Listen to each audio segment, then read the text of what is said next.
Ouais, salut les papas, salut les parents. Petite vidéo où je reviens sur mes 6 ans de procédure et qu'est-ce que j'ai pu en tirer. Alors,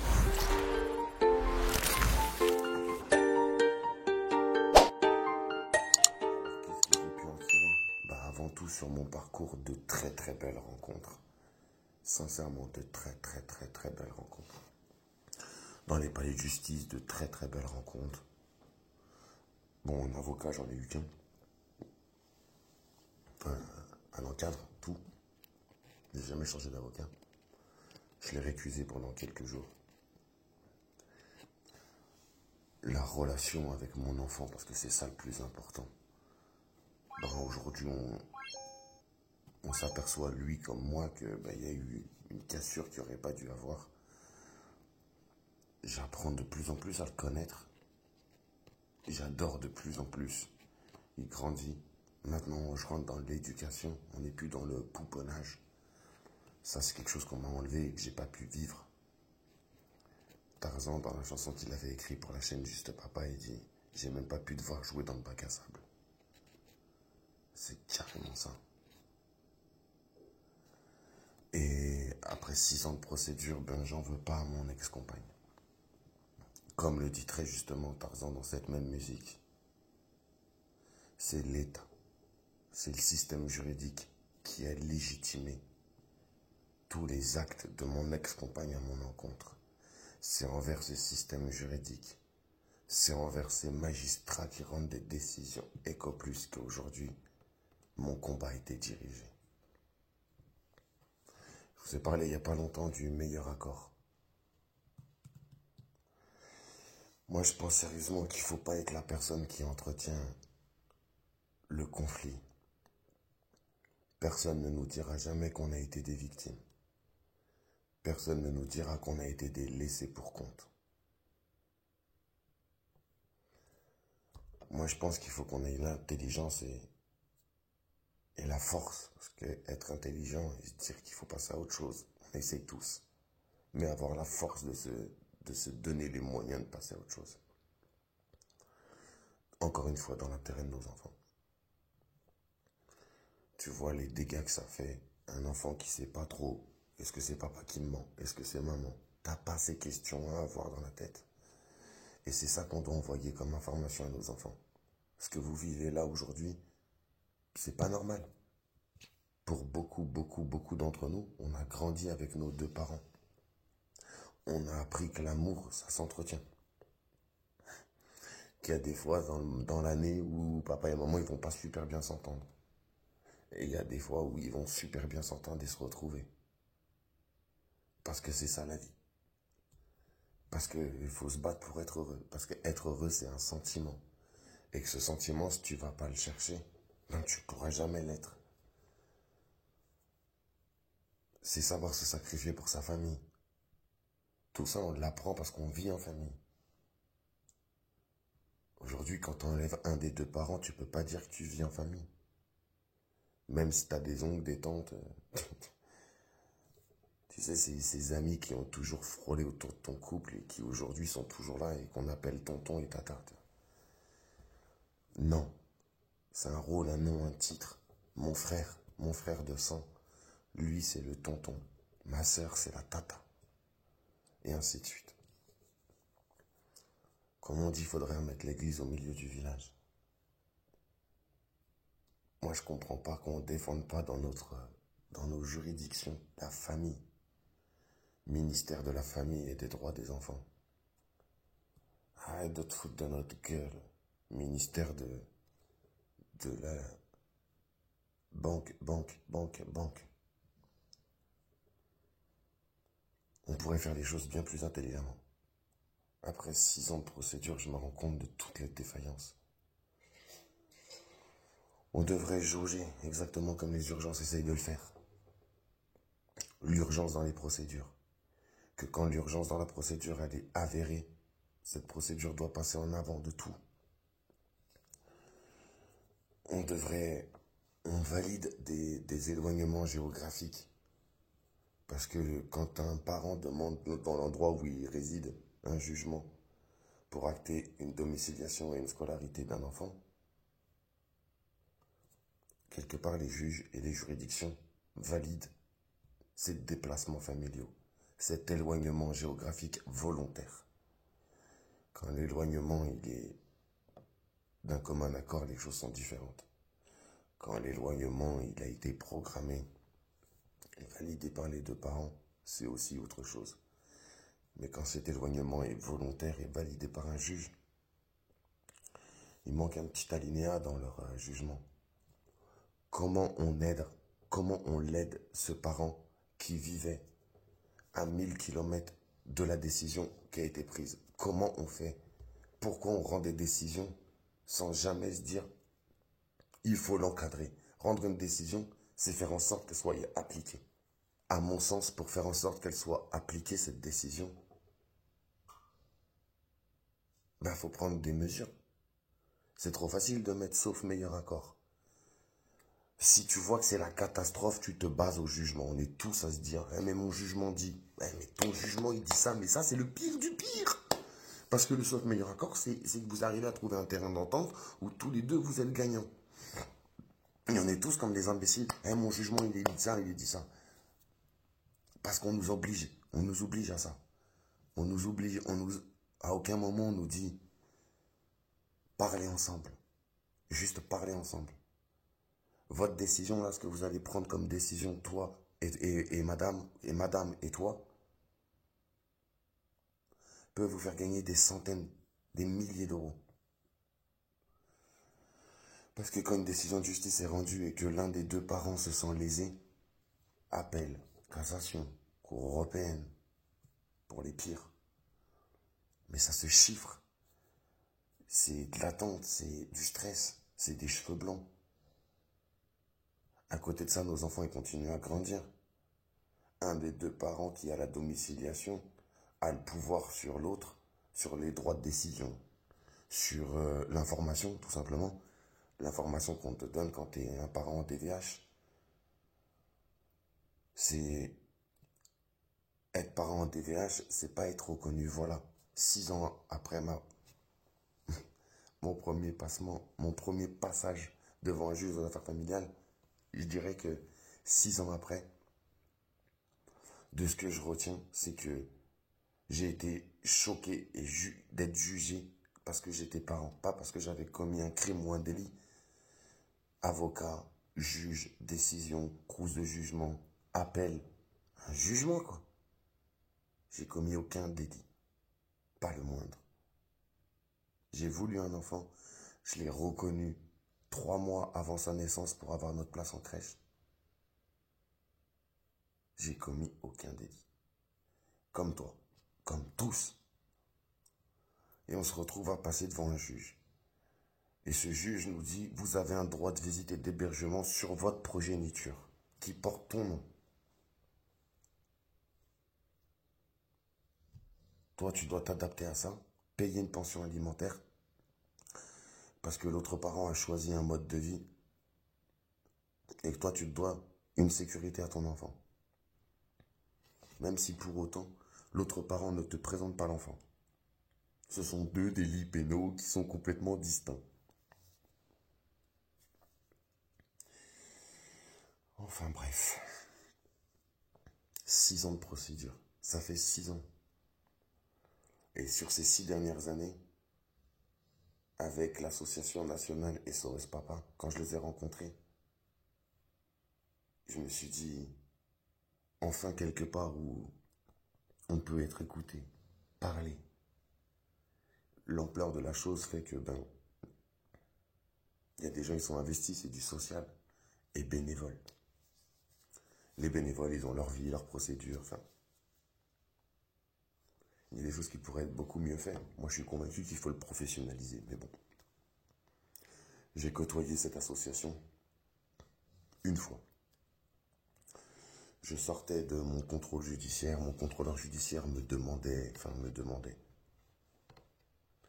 Vous voulez que je lui prouve que j'avais été à l'association?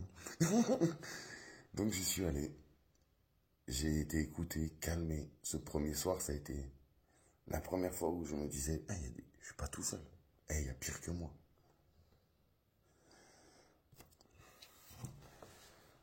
Alors je me suis investi. Très vite, il y avait le président, ils ont vu que je prenais la parole, que j'avais des choses intelligentes à dire, que mon parcours très court était déjà bien corsé. Donc très vite, hein, il m'a proposé de devenir animateur. C'est ce que j'ai fait. J'y ai pris un vrai plaisir.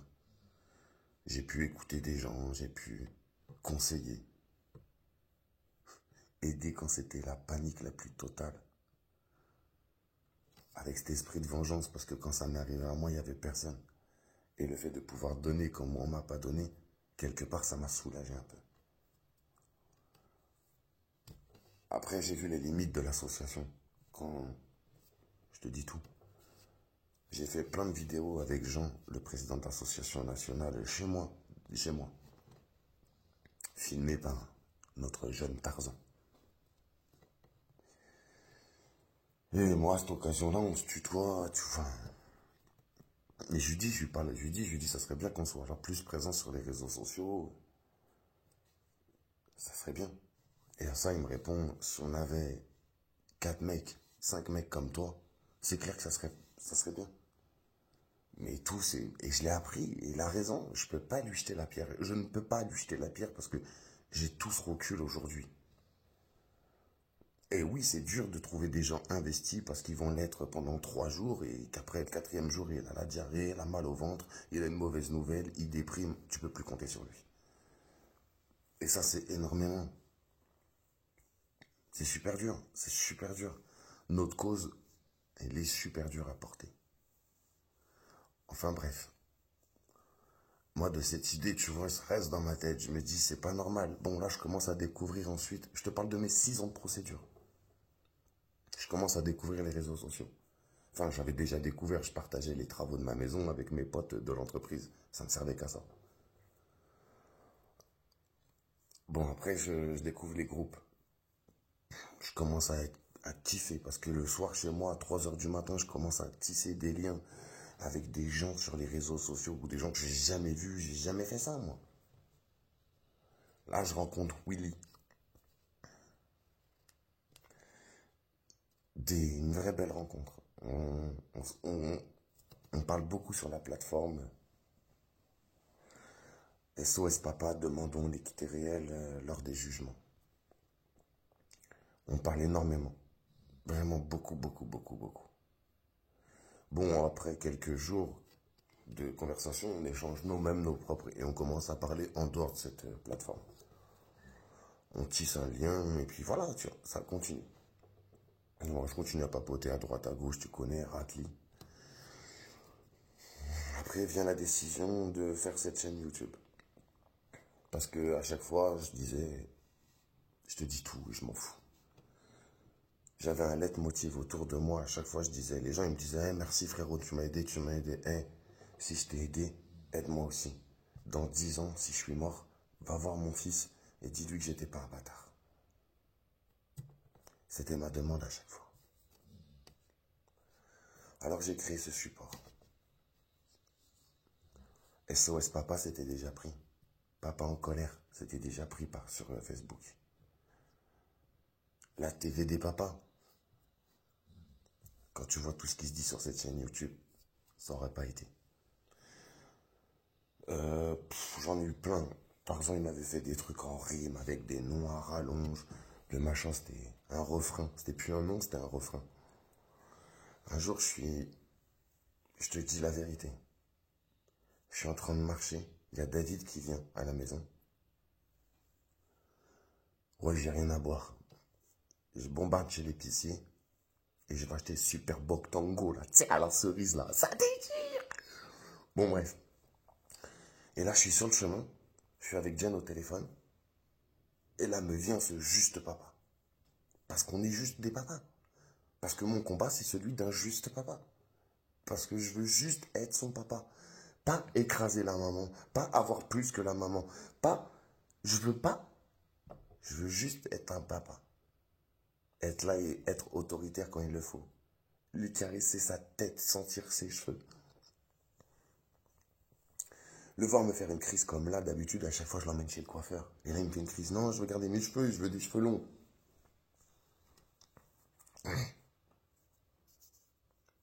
Mon amour, tu veux garder tes cheveux, on va pas chez le coiffeur. On n'a pas été chez le coiffeur. 2, 3 fois, il m'a dit, si, papa, on y va, si. J'ai pas insisté. S'il l'avait voulu, il aurait insisté. Je le suis. Je le suis. Ce jeune petit garçon qui devient un petit homme. On veut juste être des papas. Donc voilà, ce nom juste papa a été posé. Bon, ensuite, sur quelle plateforme? Il y a plein de groupes sur Facebook, je les ai découverts. Moi, ce que je veux faire, c'est pas ça. Est-ce que je me lance sur Facebook? Bon, là, t'as tout le monde qui me dit, on s'en fout tant que tu le lances. Et là, il y a Tarzan qui me dit, frérot, moi, je pourrais jamais aller liker ou regarder tes trucs. Moi, je suis pas sur Facebook. Soit tu pars d'Instagram et me dit, de toute façon, Facebook, c'est has-been. Je te dis la vérité. Le bordel, à l'époque, il a 20 piges. Il me dit, moi, je suis que sur Insta ou au pire sur YouTube. Je lui dis, tu penses qu'on a notre place sur YouTube? Il me dit, carrément. Je fais ma première vidéo où je m'adresse à Emmanuel Macron parce que j'étais un peu choqué, outré. Je t'invite à aller la voir si tu ne l'as pas vue dans ma playlist à moi. Bref, pardon. On réfléchit et ça dure longtemps. Cette réflexion dure longtemps. On ne sait pas sur quelle plateforme Juste Papa va être lancé. On regarde à droite, à gauche. Putain, YouTube, ça paraît bizarre, ça paraît compliqué. Là, on regarde des tutos, tout. Ah ouais, ça paraît dur. Alors que Facebook, j'ai une page entreprise, je l'ai déjà animée. J'ai déjà beaucoup plus de connaissances avec Facebook. Et là, t'as Tarzan qui me redit. On passe une soirée, on fait nos petits raps, tout. Et là, t'as Tarzan qui me redit. Lance ton truc, faut que ça parte de YouTube. YouTube, c'est Google. YouTube, c'est la force. C'est la force. Bon, c'était validé. Enfin, décision validée ou dictée. Je sais pas trop, mais nous voilà sur YouTube. Lancement de la chaîne YouTube fait le 2 novembre 2019. YouTube valide le 3 novembre. On était dans la nuit. Dans la mienne de tête, c'est le 2. YouTube dit que c'est le 3. On galère à avoir notre petit logo. Au début, une photo d'une main dans une autre. On fait notre petit parcours. Willy, le premier papa qui intervient sur la chaîne YouTube. Et là, je commence à m'ouvrir au monde. Ça, c'est plus Cédric, délégué de l'association nationale SOS Papa pour le Val d'Oise. 9-5. C'est plus ça. Aujourd'hui, j'étais toujours avec SOS Papa parce que je t'invite à aller voir dans la playlist association. J'ai fait plein de vidéos, plein de petites vidéos à thème avec Jean que je vais même vous repartager après dans les shorts. Bref, je faisais les deux. J'étais en période de chômage. J'avais besoin de me reconstruire et d'être baigné dans ce truc qui faisait que c'était ma procédure. Moi, dans la vie de tous les jours, je préparais une cour d'appel. Avant, je préparais un jugement JAF à 1000 km. J'étais sur mon contrôle judiciaire. Ça m'a fait du bien, ça m'a concentré. J'ai été focalisé avec des personnes qui vivaient exactement la même chose que moi. Et ça m'a beaucoup aidé. J'avais pas beaucoup d'informations sur les plateformes. Je trouvais pas forcément d'informations. Je trouvais beaucoup de choses à lire. Mais qui se contredisaient. Et très peu de témoignages comme celui que je te fais maintenant. Tu vois, quand tu es à l'arrière de ta voiture et que tu viens de te taper 3 heures à te faire chauffer la voiture sur place, pour pas que tu te les cailles de trop, tu es là avec ton code pénal que tu as été taxé à la bibliothèque de la ville. Et là, tu te dis, ouais, c'est pas normal que là, on est en 2019, je te dis ça, en 2017, pardon. Et il n'y a pas de... J'ai rien, j'ai aucun support, j'ai rien qui m'oriente, qui me dit, gros, t'es pas tout seul. On est beaucoup à vivre ça. C'est qu'il y a un mauvais moment à passer.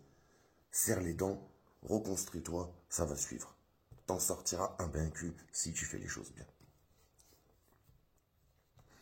Bref, on développe, on va voir Willy, il nous fait une super vidéo, je suis dégoûté, elle n'existe plus cette vidéo.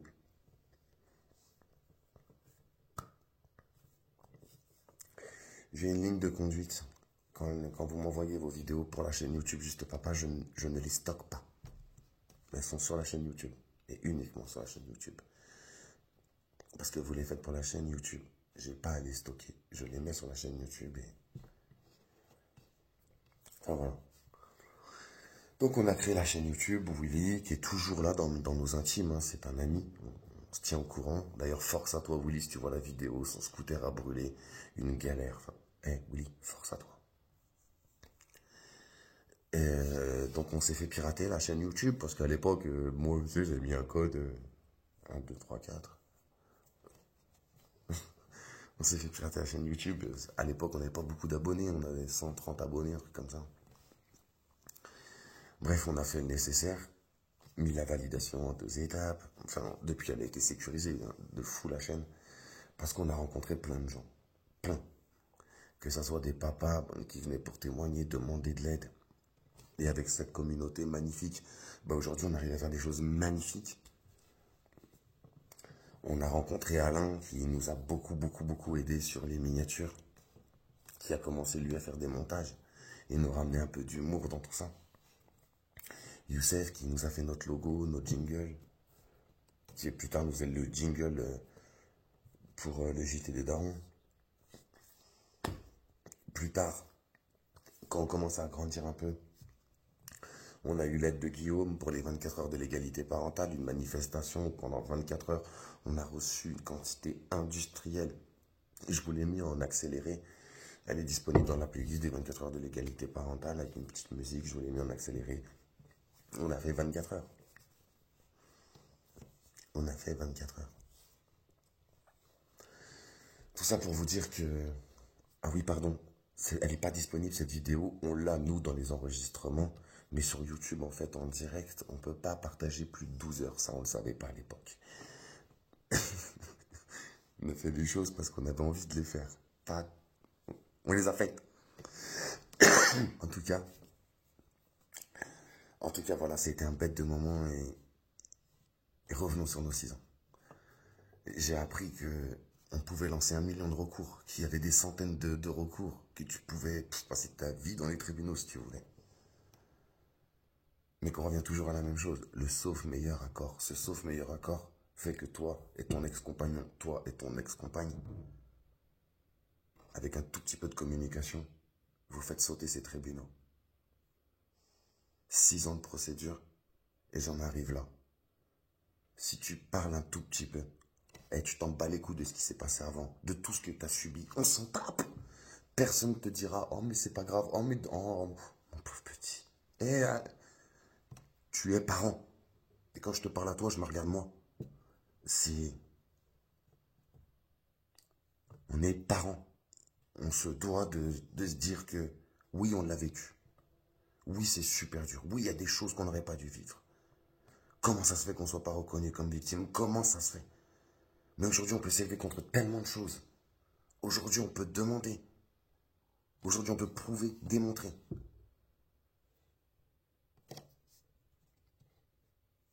Tu sais, je voulais arrêter YouTube. Parce que j'ai plus rien à dire.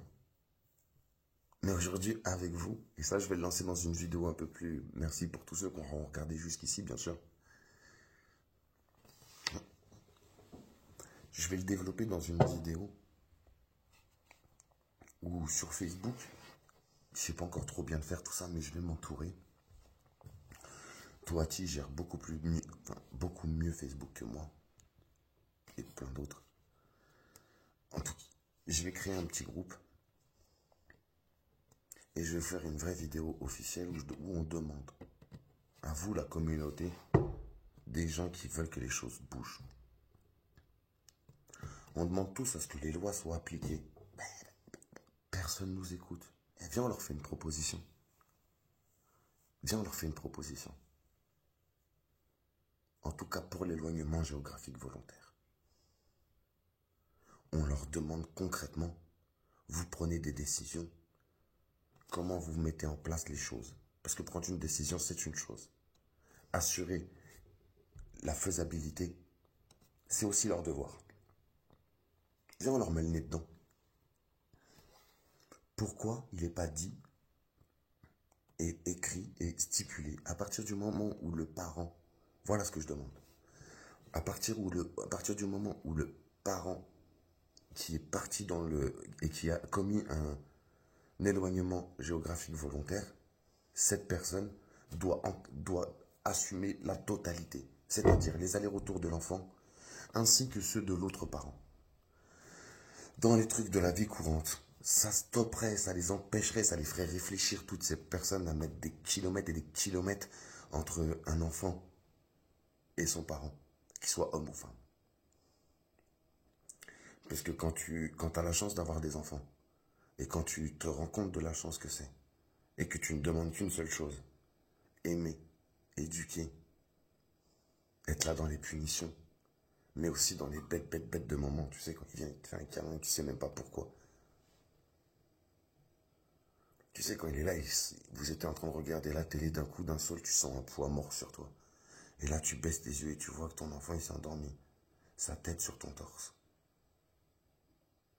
Dans ces moments-là, tu te sens aussi petit que lui, mais avec la force de porter la planète juste avec tes mains.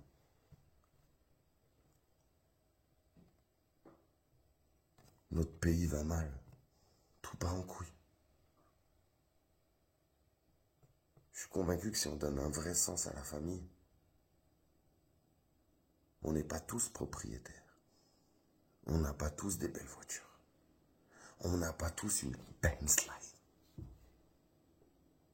Mais pour beaucoup d'entre nous, on a une famille. On a des proches. Et je suis convaincu que si tous, on nous rend et on nous donne quelque chose à perdre, tous les matins, on se lèvera en ayant cette envie de concrétiser pour avoir plus. Parce qu'on a des gens à qui montrer notre évolution.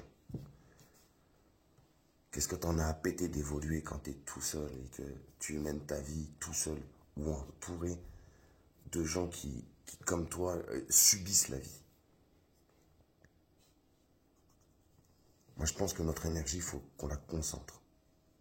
Que les manifestations, c'est bien. Et personne n'a envie de se déplacer.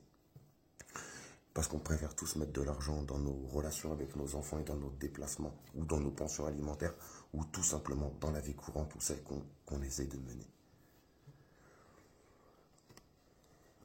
Faire des courriers, écrire tous le même courrier, se mettre d'accord, l'envoyer tous le même jour.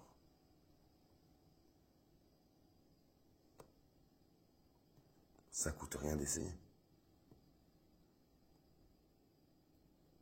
Dénoncer un dysfonctionnement et demander un changement.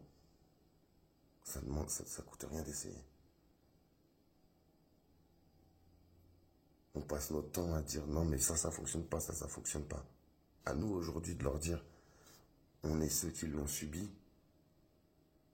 Et comme on l'a subi,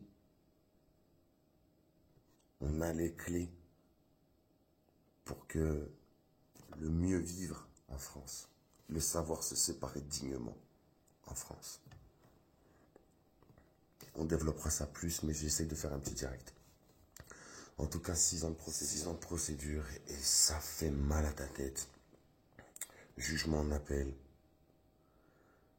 Jugement à Paris, à Nice, à Aix-en-Provence.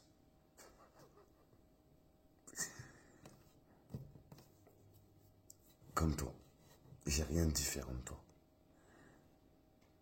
J'ai pété les plombs dans un tribunal où j'ai été placé pendant longtemps en contrôle judiciaire. Ça va, je me suis défendu, t'inquiète. Amende de 600 € avec sursis.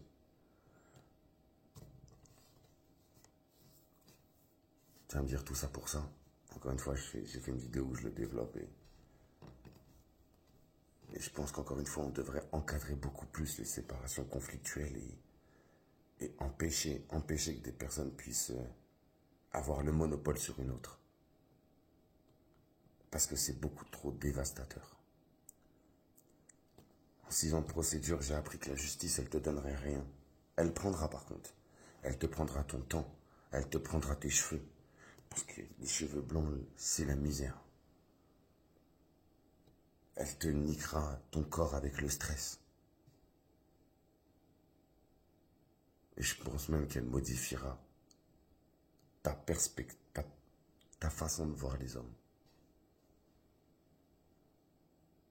Moi, je pense qu'il faut parler. On s'est mis ensemble, sans la justice. On a fait un enfant sans la justice. Aujourd'hui, on peut trouver des terrains d'entente avec juste 2 avocats qui sont eux-mêmes assermentés par la justice. Est-ce qu'on ne peut pas juste essayer déjà de promouvoir ça, de désengorger nos palais de justice pour que des procédures d'urgence, des vraies procédures d'urgence, puissent être examinées comme elles le doivent?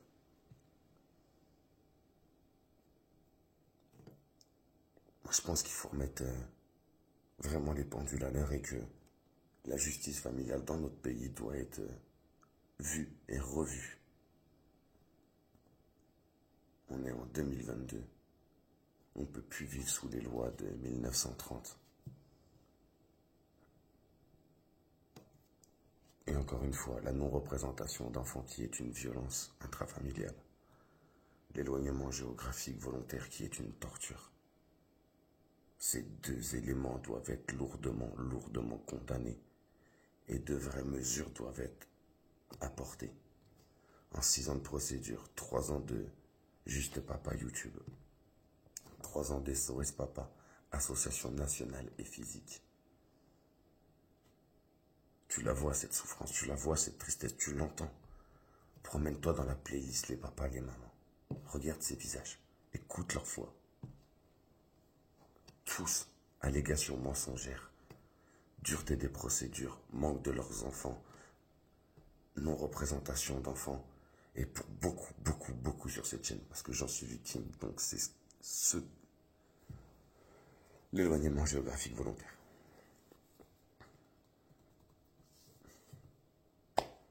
Quoi te dire de plus? Triste constat, 6 ans. Après, il faut remettre les choses aussi dans le contexte. Les juges, aujourd'hui, rendent des décisions qui sont de plus en plus en adéquation dans l'équité parentale.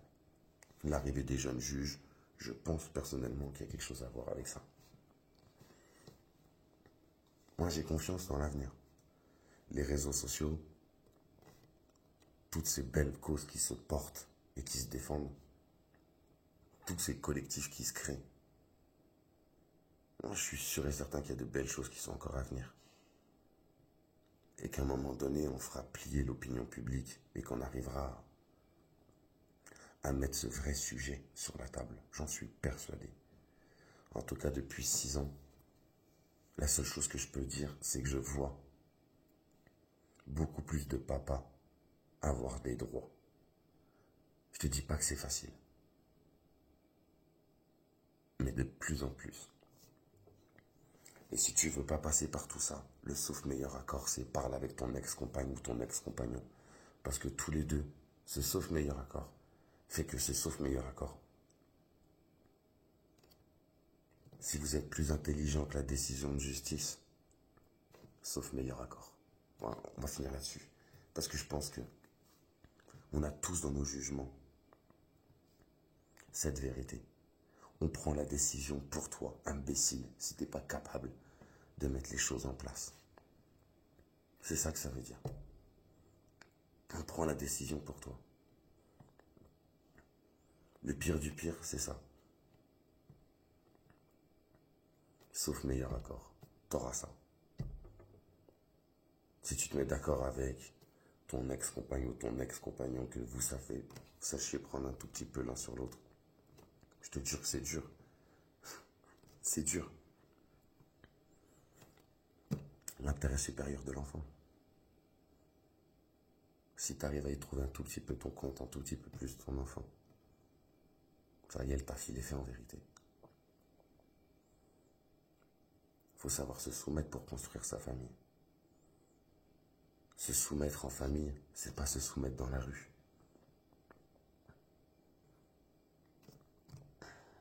Tu vois ce que je veux dire? Enfin voilà. Hein? Pas facile cette vidéo.